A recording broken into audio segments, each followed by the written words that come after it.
Giikaro giki gikurehete hamwe Aikariri ite kuma kaunti 35 kiama-ini kia ODM na mutongoria wa kiama giki RAILA Odinga itemiria mucemanio uyu ari kunyorokia na kuruga maria makoretwo magumiire kiama giki.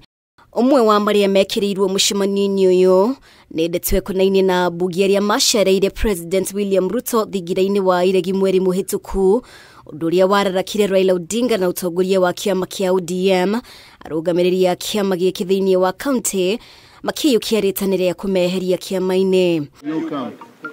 Amwe ya ambunge arĩa magiire na giikaro na mutongoria wa bũrũri nĩ hamwe na mũmbunge wa Lang'ata Felix Odwor, Senator wa Kisumu Tom Ojienda, Karoli Omondi wa South Suba gatagati kangĩ.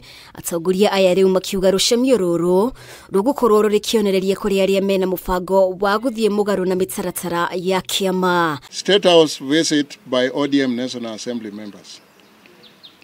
The members support the steps taken by the party to deregister the said elected leaders, and this will act as a warning to others who may be planning of derailing the party in which they are still members. Muthenya wa ira RAILA Odinga ni arakinyĩrĩirie ndĩrĩa aracenjia mũrũgamo wake ugatongoria mirũrũngano angĩkorwo thirikari ndigakorwo ĩtĩĩtĩrĩte na rĩao rĩa kũgwithia ngarama ya mũtũrĩre kwa ihinda rĩa thikũ 14 rĩu arĩ thikũ 4 itigarĩte kuma rĩrĩa aheanire mukana ũyũ rĩrĩa rĩrĩtana rĩnyitĩtwo mbaru nĩ atongoria aya. We also support his initiative to pressure.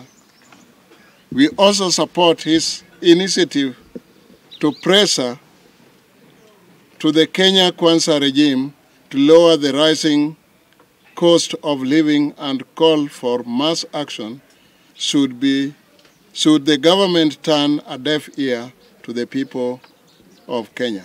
Hamwe noguo no monanirie kwaga kuiganira na ruhonge rwa ucirithania makiuga igoti karu nĩ rĩanyitire itemi inene harĩ gũtunyũkithia RAILA ũhotani wake ona rĩu makihinyĩrĩria kũhingũrwo kwa mĩtambo ya ũthũrĩmi wa kura thĩinĩ wa gĩthurano kĩhĩtũku. The shocking revelation where the party leaders' votes were deducted and added to Ruto's votes is a show of a blatant impunity by the electoral body who were finally shielded by the Supreme Court.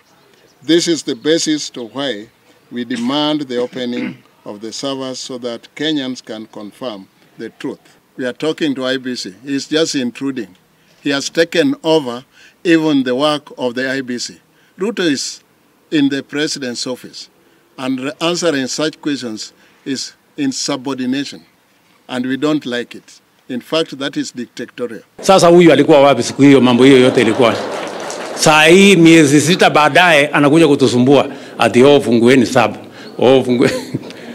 Na mimi nataka niulize nyinyi, kuna mahali gani imeandikwa kwa katiba ati saba itafunguliwa?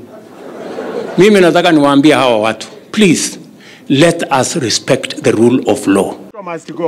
Ruto must go.